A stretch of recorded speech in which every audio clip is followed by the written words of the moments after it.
இந்த வேப்பமரம் கிட்ட ஊர்ல யாரும் நைட்ல தனியா போகவே பயப்படுவாங்க.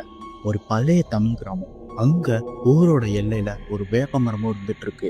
அப்படி அங்க நைட்டு 11 மணி மேல அந்த மரத்துக்கிட்ட போனா ஒரு பெண் அழுகிற சவுண்ட் கேட்கும்னு அங்க இருக்க ஊர் மக்கள் சொல்றாங்க. அப்படி பக்கத்துல போய் பார்த்தா அந்த மரத்துக்கிட்ட யாருமே இருக்க மாட்டாங்களாம்.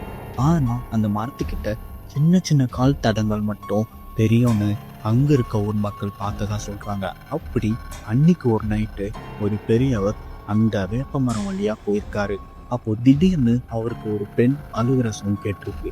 உடனே அந்த பெரியவர், யார் நீ அப்படின்னு அந்த மரத்தை பார்த்து கேட்டிருக்காரு.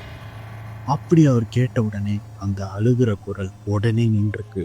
நின்ன அடுத்த செகண்டு ஒரு பயங்கரமான புயல் காத்து வீச ஆரம்பிச்சிருக்கு. அதை பார்த்த அந்த பெரியவர் அங்கிருந்து பயந்து கிளம்பியிருக்காரு. அதுல இருந்து அதுக்கப்புறம் அந்த மரத்தை சுத்தி நைட்ல யாரும் போகவே மாட்டாங்க. இன்னும் வரைக்கும் இங்க அதர சவுண்ட் வரதா நிறைய பேர் சொல்றாங்க. நீங்க என்ன நினைக்கிறீங்க? கமெண்ட்ல சொல்லிட்டு போங்க.